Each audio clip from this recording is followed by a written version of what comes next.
हो गया। नमस्कार भी सभी को, आपका आपका जेएम क्लासेस में स्वागत है।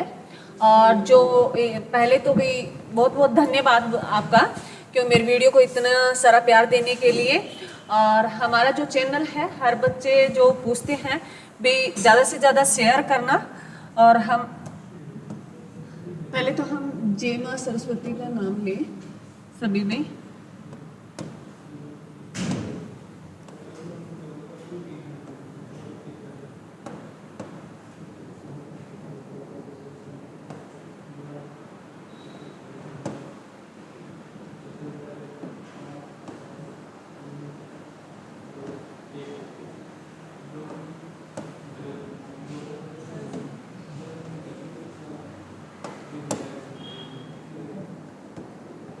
जय मां सरस्वती।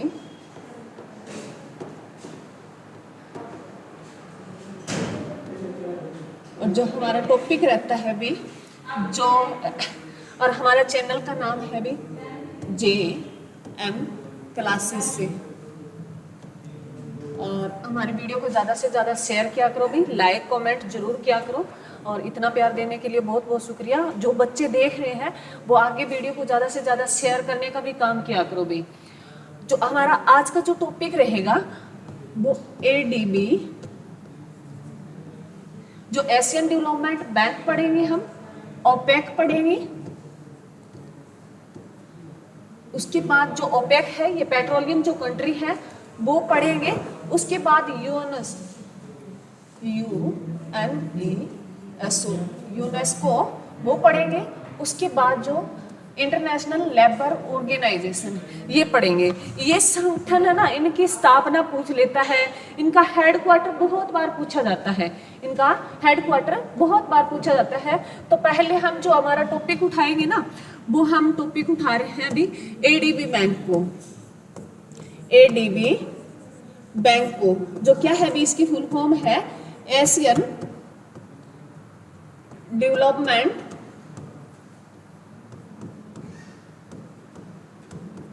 बैंक भाई। इसकी क्या फुल फॉर्म है? एशियन डेवलपमेंट बैंक भाई। जो बहुत बार एग्जाम में ये पूछी गई है भी, बहुत बार एग्जाम में पूछी गई है, जिनको क्या बोलते हैं?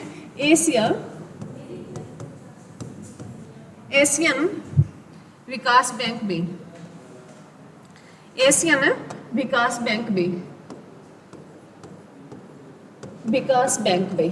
और इससे ही क्लियर हो जाता है कि इसका विकास है जो बैंक है भी, और इसके नाम से ही क्लियर होता है भी जो ये एशियन जो कंट्री है वो इनके साथ है, और प्रशांत क्षेत्र से, तो इनसे जो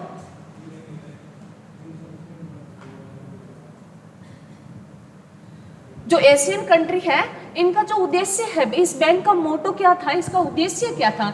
एशिया और प्रशांत क्षेत्रों में, उनके एशिया प्रशांत क्षेत्रों में आर्थिक और सामाजिक विकास को बढ़ावा देना। इसका जो मेन उद्देश्य है, इसका प्रमुख उद्देश्य क्या है? प्रमुख है उद्देश्य क्या है? प्रमुख जो उद्देश्य है वो लिखे पहले तो, क्योंकि इसका बहुत बार जो पूछा जाता है भी इनका मेन मोटो क्या है। प्रमुख इसका उद्देश्य है एशियाई क्षेत्र और एशियाई क्षेत्र और प्रशांत क्षेत्र, प्रशांत क्षेत्र में आर्थिक और सामाजिक विकास को बढ़ावा देना, विकास को बढ़ावा देना, बढ़ावा देना है। ये जो है एशियन डेवलपमेंट बैंक है, इसका प्रमुख उद्देश्य क्या है? एशियाई क्षेत्र और प्रशांत क्षेत्र में आर्थिक विकास को बढ़ावा देना। इसका मेन मोटो है जहां उनके आर्थिक और सामाजिक जो विकास है उनको ज्यादा से ज्यादा बढ़ावा देना इसका प्रमुख उद्देश्य है। तो इसका कई बार हेडक्वार्टर बहुत बार एग्जाम में पूछा गया है। पहले तो इसकी स्थापना जो हुई थी वो 19 दिसंबर 1966 में हुई थी। इसकी स्थापना जो हुई थी वो कब हुई? एडीबी बैंक की स्थापना, इसकी स्थापना जो थी वो कब हुई? 19 दिसंबर 1966 में हुई थी। 19 दिसंबर 1966 में इसकी स्थापना हुई थी। अब इसका हेडक्वार्टर भी बहुत बार एग्जाम में पूछा गया है, जो भी इसका हेडक्वार्टर कहाँ पड़ता है, इसका मुख्यालय, इसका हेडक्वार्टर है वो मनीला, फिलीपींस जो राजधानी है उसकी मनीला, इसका जो हेडक्वार्टर कहाँ पड़ता है अभी? मनीला, जो किस देश की राजधानी है? फिलीपींस देश की राजधानी है। ये किस देश की राजधानी है? जो फिलीपींस जो देश है उसकी राजधानी है कौन सी भी? मनीला। और इसका हेडक्वार्टर बहुत बार एग्जाम में आता है भी, एडीबी बैंक का हेडक्वार्टर कहाँ पड़ता है? मनीला में पड़ता है। कहाँ पड़ता है? मनीला में पड़ता है। तो यहाँ क्वेश्चन आपको 100% कई बार देखने को मिलता है, इनके हेडक्वार्टर बहुत पूछे जाते हैं। तो अब अगर इसमें पूछ लें भी कितने देश इसमें शामिल हैं, जो इनके देश हैं वो कितने देश इसमें शामिल हैं, अगर इसमें पूछ ले भी एडीबी बैंक में है टोटल मेंबर देश कितने हैं? एडीबी बैंक में टोटल मेंबर देश पूछ लिए, मेंबर कंट्री कितनी है? कितनी है अभी? 69 है। कितनी है अभी? 69 है। जिसमें जो 69 में से एशियन जो कंट्री है वो 49 है। एशियन कंट्री है वो 49 है, और 20 जो कंट्री है वो प्रशांत क्षेत्र है। भी 20 जो क्षेत्र है वो प्रशांत क्षेत्र है, और इसमें 49 है एशियन क्षेत्र शामिल है। तो ये ध्यान रखना भी एडीबी बैंक का जो इनका उद्देश्य है भी इन क्षेत्रों के आर्थिक और सामाजिक विकास को बढ़ावा देना। और एडीबी बैंक का हेडक्वार्टर कहाँ पड़ता है? मनीला में पड़ता है, और इसकी स्थापना 1966 में हुई। और ये एग्जाम में 100% बहुत बार आपको पीछे PYQ लगाओगे तब देखने को मिलेगा। उसके बाद दूसरा जो हम पढ़ते हैं ओपेक भी, उसके बाद दूसरा संगठन जो पेट्रोलियम हम पढ़ेंगे ओपेक भी। ओपेक भी दूसरा जो संगठन पढ़ेंगे ओपेक भी। जो ओपेक है लिखी भी, ओपेक जो है ऑर्गेनाइजेशन पेट्रोलियम एक्सपोर्टिंग कंट्री भी, organisation of petroleum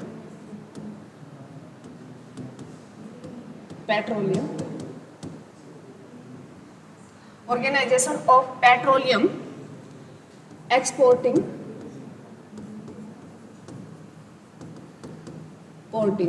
countries.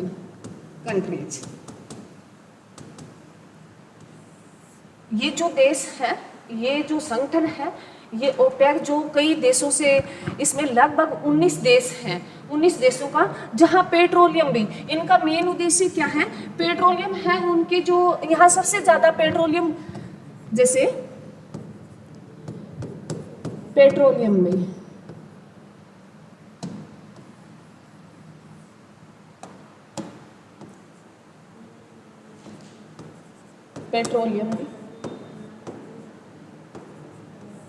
Petroleum जो पदार्थ है सबसे ज्यादा पेट्रोलियम इन्हीं संगठन में मिलता है भी, ओपेक है। ये जो संगठन है ये 19 देशों का 19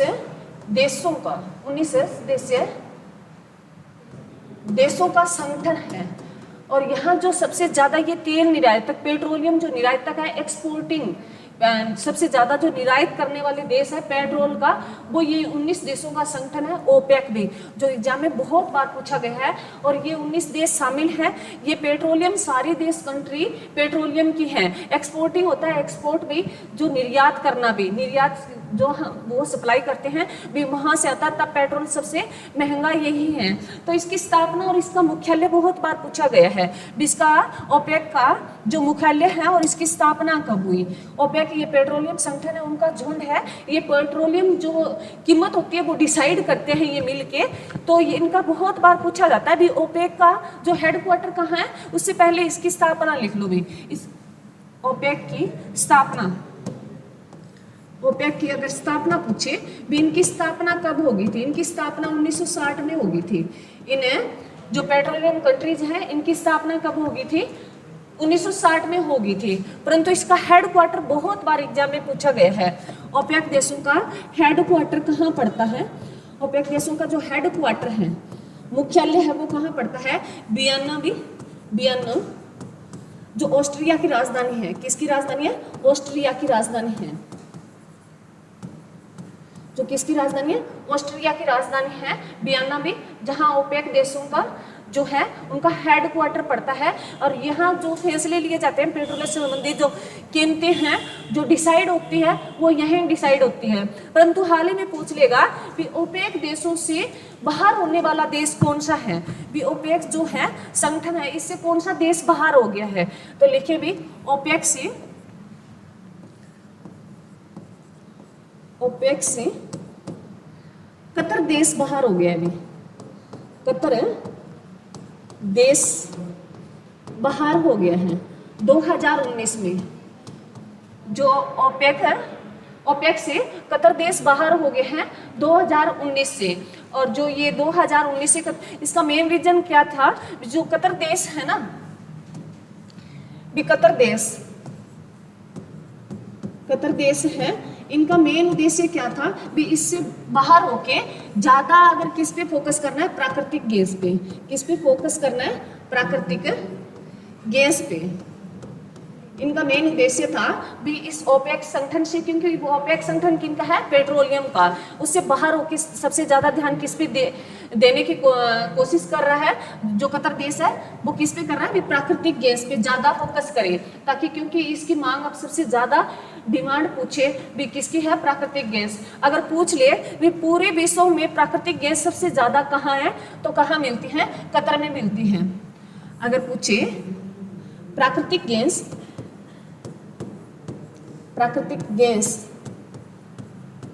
सबसे ज्यादा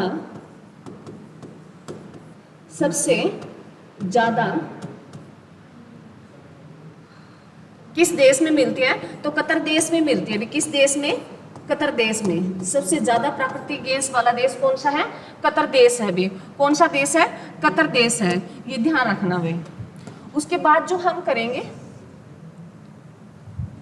उसके बाद हमारा जो टॉपिक रहेगा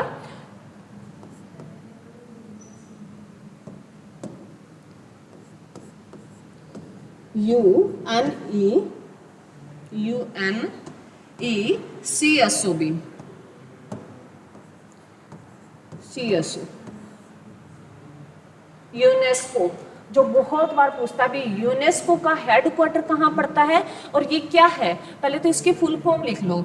यूनेस्को क्या है? फुल फॉर्म से 100% आपके उद्देश्य क्लियर हो जाते हैं भी क्या इसका उद्देश्य है। Union nation education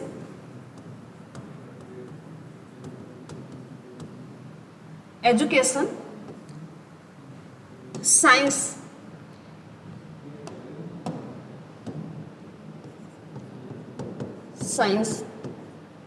and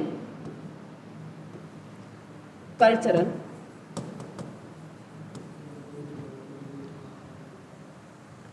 organisation.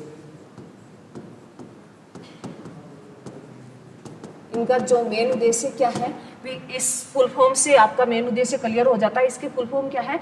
Union nation education science and cultural organisation. इनका मेन उद्देश्य क्या है? भी इन जो यूनियन, ये संगठन है, ये देशों का संगठन है, उसमें किसको बढ़ावा देना? शिक्षा को, साइंस को और संस्कृति को बढ़ावा देना। इसका मेन उद्देश्य क्या है? इसका मेन उद्देश्य है एजुकेशन और साइंस है और सांस्कृतिक है, उसको ज़्यादा से ज़्यादा बढ़ावा देना। इसका हेडक्वार्टर बहुत बार पूछा जाता है, इसका हेडक्वार्टर कहाँ पड़ता है? यूनेस्को का जो हेडक्वार्टर पड़ता है, पहले इसकी स्थापना लिख लो। स्थापना भी, इसकी जो स्थापना है वो कब की गई? 1946 में की गई थी। हमारा देश आज़ाद भी नहीं हुआ था, उससे पहले इसकी स्थापना कर दी गई थी। कब कर दी गई? 1946 में कर दी गई थी। ये क्या है भी? ये संगठन देश है और इनमें ज़्यादा, ये एक संगठन बना हुआ कई देशों का, और इसमें ज़्यादा एजुकेशन को, साइंस को और संस्कृति को बढ़ावा देना है। तो अब इसका जो हेड क्वार्टर है वो बहुत बार पूछा जाता है भी। यूनेस्को का हेडक्वार्टर भी,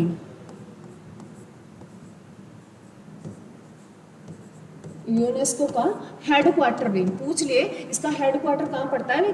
पेरिस में पड़ता है। कहाँ पड़ता है? पेरिस में पड़ता है। और पेरिस किसकी राजधानी है? अभी फ्रांस की राजधानी है। पेरिस किसकी राजधानी है? फ्रांस की राजधानी है। तो यूनेस्को का जो हेडक्वार्टर कहाँ पड़ता है? पेरिस में पड़ता है। और पेरिस किसकी राजधानी है? फ्रांस की है भी। और फ्रांस से पेरिस से याद आया भी 2024 में जो ओलंपिक हुए थे, 2024 के ओलंपिक कहाँ हुए थे? ये फ्रांस की राजधानी पेरिस में हुए थे। 2024 के जो ओलंपिक कहाँ हुए थे? ये फ्रांस की राजधानी पेरिस में हुए थे। और जिसमें जो ओलंपिक हुए ना, इसमें हमारे भारत की रैंक पूछे, अगर ओलंपिक 2024 के, तो इसमें अगर भारत की रैंक पूछे ना, भारत की रैंक 71वीं रही थी भी। भारत की रैंक कौन सी रही थी? 71वीं रैंक रही थी भी भारत की। हमने कितने मेडल लेके आए? इसमें हमने 6 मेडल लिए थे। कितने मेडल लिए थे? 6 मेडल लिए थे, जिसमें एक सिल्वर था और इसमें 5 जो थे वो ब्रॉन्ज थे भी। ये भी ध्यान रखना है भी। हाल ही में जो हमारे कौन से नंबर के हुए हैं? 33वें नंबर के ओलंपिक हुए हैं। कौन से नंबर के? 33वें नंबर के ओलंपिक कहाँ हुए? फ्रांस की राजधानी पेरिस में हुए हैं। तो ये पूछ सकता है भी यूनेस्को का जो हेडक्वार्टर कहाँ है? यूनेस्को का हेडक्वार्टर पेरिस, जो फ्रांस की राजधानी में पड़ता है भी। इसकी स्थापना 1946 में हुई, जो हमारे देश आजाद होने से पहले होगी। इसका मेन जो उद्देश्य है वो क्या है? एजुकेशन को बढ़ावा देना, साइंस को बढ़ावा देना और संस्कृति को बढ़ावा देना। इसके बाद जो हमारा अंतिम जो बचता है भी, हमने जो संगठन लिखा है वो कौन सा है? ILO भी। कौन सा भी? जो हमारा अंतिम जो संगठन बचता है कौन सा है भी? ILO।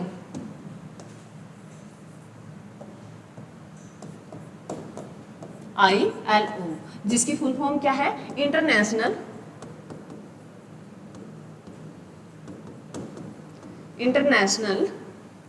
लेबर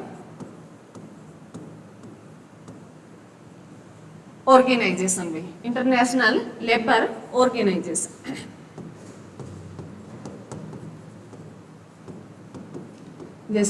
ये क्या है? अंतरराष्ट्रीय श्रम संगठन। इसकी क्या है? इसका हिंदी में अगर पूछे तो क्या है? अंतरराष्ट्रीय श्रम संगठन भी। अंतरराष्ट्रीय श्रम संगठन है भी। ये अंतरराष्ट्रीय श्रम संगठन है। इसका हेडक्वार्टर बहुत बार पूछा गया है। इसका हेडक्वार्टर बहुत बार पूछा गया है। पहले इसकी स्थापना लिख लो। ILO की स्थापना का कम चांस होता है, हेडक्वार्टर बहुत पूछे जाते हैं। इनके जो संगठन लिखाए है ना मैंने, जितने भी, इनके स्थापना के कम चांस होते हैं वे पूछे। WTO का पूछ लेता है, WHO का पूछ लेता है, जो मेन है सारा का पूछ लेता है। परंतु इन कई संगठन है जिनके हेड स्थापना नहीं पूछता, हेडक्वार्टर बहुत बार पूछा है। तो इसकी स्थापना हुई ना, वो 1919 में हुई थी। कब हुई थी? 1919 में हुई थी। और 1919 में भारत में क्या हुआ था? जलियांवाला बाग हत्याकांड हुआ था। अगर भारत में क्या हुआ था भी? जलियांवाला बाग जो हत्याकांड कब हुआ? हमारे 1919 में 13 अप्रैल को हुआ था। ये ध्यान रखना भी। अगर पूछ ले ILO का हेडक्वार्टर भी, ILO का हेडक्वार्टर, जो इनका हेडक्वार्टर जो मुख्यालय है वो कहाँ पड़ता है? जनेवा में पड़ता है। कहाँ पड़ता है? जनेवा में पड़ता है। और जनेवा का मैंने बहुत किस का बताया है? WTO का भी हेडक्वार्टर कहाँ पड़ता है? जनेवा में पड़ता है। WHO का भी कहाँ पड़ता है? जनेवा में पड़ता है। जनेवा कहाँ पड़ता है? ये स्विट्जरलैंड में पड़ता है। कहाँ पड़ता है? ये स्विट्जरलैंड में पड़ता है भी। और ये स्विट्जरलैंड की राजधानी नहीं है भी। स्विट्जरलैंड की राजधानी क्या है? बर्न है। स्विट्जरलैंड की राजधानी क्या है? बर्न है। और इनका जो हेडक्वार्टर जनेवा, तो इसका एक शहर है भी, स्विट्जरलैंड का शहर जनेवा, जिसका हेडक्वार्टर किसका पड़ता है भी? ILO का हेडक्वार्टर पड़ता है। और किसका पड़ता है? WTO का हेडक्वार्टर जनेवा में पड़ता है। WHO का भी हेडक्वार्टर कहाँ पड़ता है? जनेवा में पड़ता है। और इसका तो मैं बताया मैंने, जैसे भी जो ये क्या है? अंतरराष्ट्रीय श्रम संगठन है। क्या है? अंतरराष्ट्रीय श्रम संगठन। अगर पूछ ले भी भारत में जो श्रमिक दिवस है, श्रमिक राष्ट्रीय श्रमिक दिवस, पूरा लिखो भी, राष्ट्रीय श्रमिक दिवस कौन सी तारीख को मनाते हैं भी? राष्ट्रीय श्रमिक दिवस कौन सी तारीख को मनाते हैं? तो पूछ ले भी, भारत में राष्ट्रीय श्रमिक दिवस कौन सी तारीख को मनाते हैं? 1 मई को मनाते हैं। कौन सी तारीख को मनाते हैं? 1 मई को मनाते हैं भी। और जो ये अगर जो श्रमिक दिवस, क्योंकि अंतर्राष्ट्रीय श्रम संगठन की बात हो रही है। श्रम संगठन क्या है? ये जो श्रम जो कार्य भी करते हैं, श्रमिक होता है, लेबर होती है, उनका एक संगठन है, ताकि वो इस संगठन में अपनी आवाज रखे। अपने मान लो उसको कोई दिक्कत आ रही है, उसकी प्रॉब्लम्स है, उस प्रॉब्लम को वो अपना इस संगठन में शेयर करे, तो इनका समाधान जो ये करता है अंतर्राष्ट्रीय संगठन करता है। तो अंतर्राष्ट्रीय संगठन की जो स्थापना कब हुई? 1919 में हुई। 1919 में भारत में क्या हुआ था? 13 अप्रैल 1919 को जलियांवाला बाग हत्याकांड हुआ था। और इसका जो हेडक्वार्टर है वो कहाँ पड़ता है? जेनेवा में पड़ता है। और जेनेवा में और किसका हेडक्वार्टर है? WTO का है। और किसका है? WHO का है। तो अभी तक जो हमने एक बार जो किए हैं वो हम रिवीजन दे लेते हैं। हाँ जी, हमने ये संगठन किए हैं। इनके संगठन के जो मनीला है और ये ADB बैंक है, एशियन डेवलपमेंट बैंक, ये पूरा करना है। इसकी स्थापना भी पूछ सकता है और इसका हेडक्वार्टर भी पूछ सकता है। तो इसकी फुल फॉर्म है एशियन डेवलपमेंट बैंक भी। जो ये क्या है? एशियन विकास बैंक। इनका मेन मुद्दा उद्देश्य क्या है? एशियाई क्षेत्र और प्रशांत क्षेत्रों के विकास को बढ़ावा देना। और उनमें जो वित्तीय सहायता है वो वित्तीय सहायता कौन प्रोवाइड कराता है? ADB बैंक करवाता है। तो ADB बैंक की स्थापना पूछे 19 दिसंबर 1966 को हुई। 1966 से याद कर लेना, ये हरियाणा वालों 1 नवंबर 1966 को क्या हुआ था? हरियाणा अलग राज्य बना था। और इसका हेडक्वार्टर ADB बैंक का 100% हर एग्जाम में तुम्हें मिलेगा।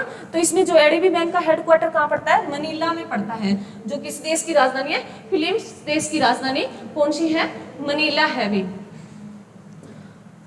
और इसके बाद जो ADB बैंक में टोटल मेंबर देश पूछे 69 है। ये बहुत कम है, ये हल्के से पूछे जाएंगे। जिसमें एशियन कंट्री पूछे तो वो कितनी है? 49 है।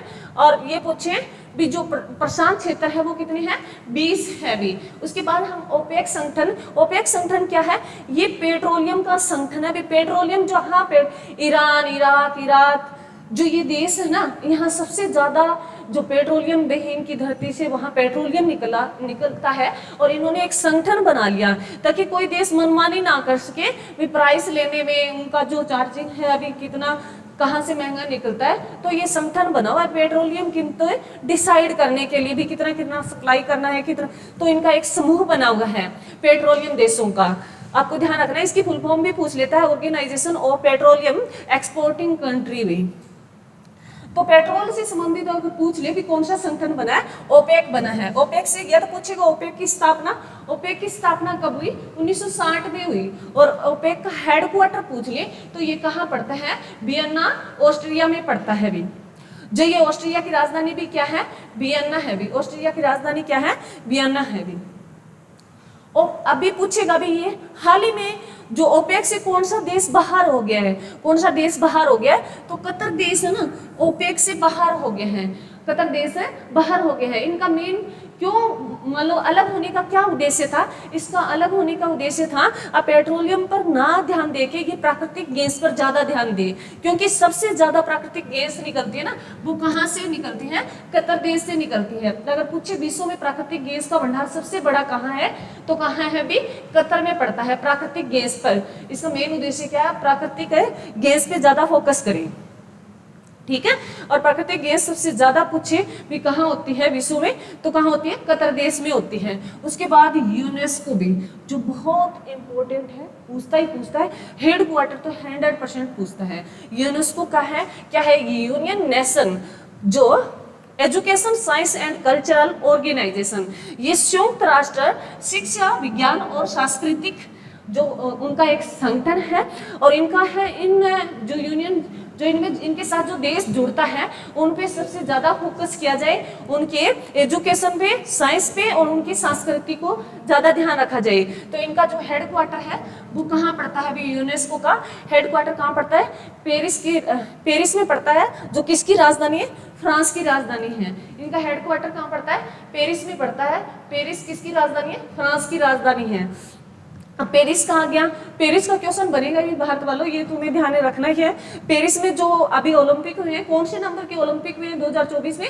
33वें नंबर के ओलंपिक हुए हैं। उसमें हमने ये भारत की रैंक रही थी 71वीं रैंक रही थी। हमने कितने मेडल लिए थे? 6 मेडल लिए थे, जिसमें 1 सिल्वर और 5 ब्रॉन्ज लिए थे। 1 सिल्वर जो नीरज चोपड़ा ने लिया, 5 जो हम कभी क्लास में बात करेंगे इनका। उसके बाद हमने ILO पढ़ा भी। ILO क्या है? International labour organisation. क्या है ये? अंतरराष्ट्रीय श्रम संगठन है। क्या है ये? अंतरराष्ट्रीय श्रम संगठन है। और तुम्हें एक बात कन्फर्म कर देती हूँ, जो बच्चे देखते हैं भी नेशनल पढ़ते हैं, नेशनल अपना देश होता है, एक ही देश होता है। वर्ल्ड पढ़ते हैं तो वर्ल्ड में सारा ही आ जाता है, जितने देश हैं 205 है 206 सारे देश शामिल हो जाते हैं। उसके बाद इंटरनेशनल का पूछे ना, इसमें कुछ एक कंट्री जैसे 100 कंट्री होगी, 50 कंट्री होगी, वो शामिल होती है, वो इंटरनेशनल भी झुंड होता है उनका कुछ एक देशों का, तो उसे इंटरनेशनल बोलते हैं। और सारे देश शामिल हो जाए पृथ्वी पर जितने हैं तो उसे वर्ल्ड बोलते हैं भी। ये भी ध्यान रखना, कई बच्चों को कंफ्यूज होती है भी राष्ट्रीयता नेशनल क्या है, इंटरनेशनल क्या और वर्ल्ड क्या है। तो राष्ट्रीय जो नेशनल होता है भी अपने ही देश के अंदर, इंटरनेशनल होता है भी जो आसपास के कुछ एक देश, और वर्ल्ड होता है पूरा ब्रह्मांड भी। तो क्लियर है? उसके बाद जो है इसकी फुल फॉर्म होगी भी क्या है? अंतरराष्ट्रीय श्रम संगठन। इसकी स्थापना 1919 में, जो हमारे यहाँ 13 अप्रैल 1919 को क्या हुआ था?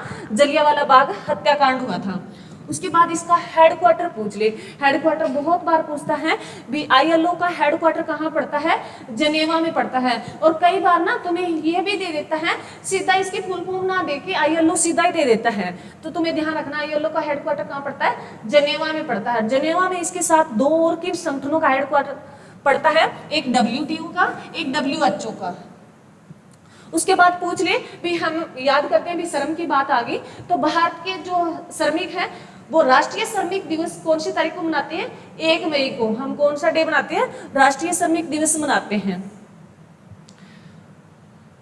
थैंक यू भी। और जितने बच्चे भी देख रहे हैं वो मेरी क्लास को ज़्यादा से ज़्यादा शेयर करें, लाइक कमेंट करें। और बहुत बच्चों ने बहुत प्यार दिखाया है, उसके लिए बहुत बहुत धन्यवाद। और जो बच्चे जुड़ रहे हैं और वो एक बार स्टेटस जरूर डालें, और जितने ग्रुप है उनमें ये क्लास शेयर करें भी। और आगे से इस जो चैनल पे आपको बहुत अच्छा कुछ देखने को मिलेगा। अब मैं प्लानिंग कर रही हूँ, आपको PYQ मिलेंगे HSC जो है CT को लेके, और इनमें जो छोटे छोटे टॉपिक है ये आपके साथ साथ कवर होते रहेंगे। धन्यवाद।